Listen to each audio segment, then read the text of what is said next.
This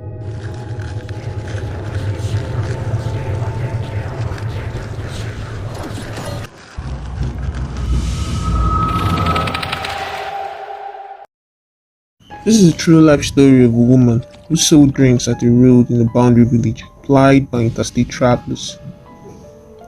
Mama Kamsi, as she was fondly called by drivers who stopped by during travels to take shots of smokes, had her stall perched amidst other stalls that sold food, snacks, and other necessities for travelers making the long trip. The road was a single carriageway. One side was made an open space for sellers, and the opposite side had a thick bush and a tiny pathway that led to the village. At places like this, there are no restaurants, and anyone who wanted the services of one made their way across the road to the bush on the other side. One fateful evening, Mama Kamsi had complained to a few customers that her tummy was upset and she needed to take a number two.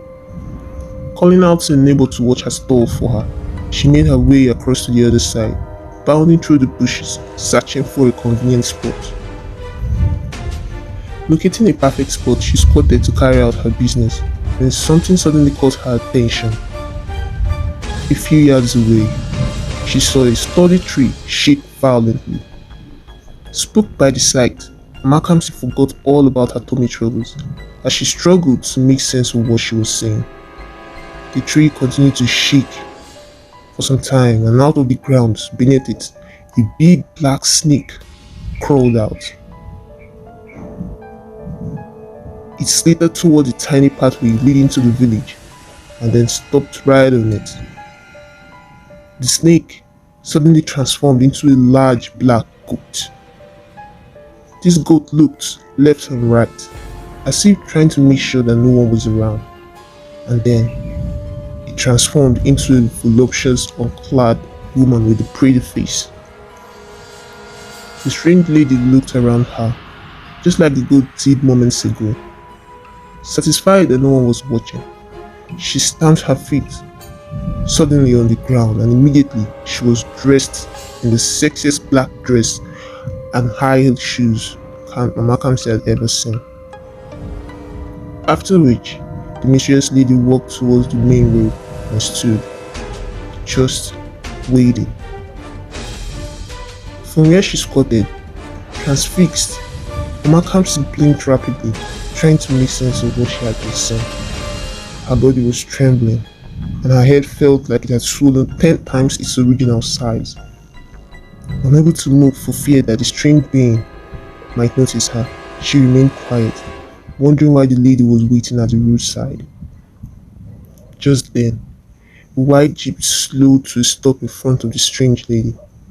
Makamsi could see from her spot as the unsuspecting driver chatted for a few seconds with the lady and then made a hand gesture for her to get into the car, which she did, all the while smiling widely in a way that made Makamsi's blood run cold. When the car drove off, she staggered to a pathway and collapsed. When she came to, she saw concerned faces staring into hers, asking her what had happened and how she was feeling. She looked around and she was in her stall. The villager told her that she had found her unconscious on the pathway and had called for help, and they had all carried her to her stall.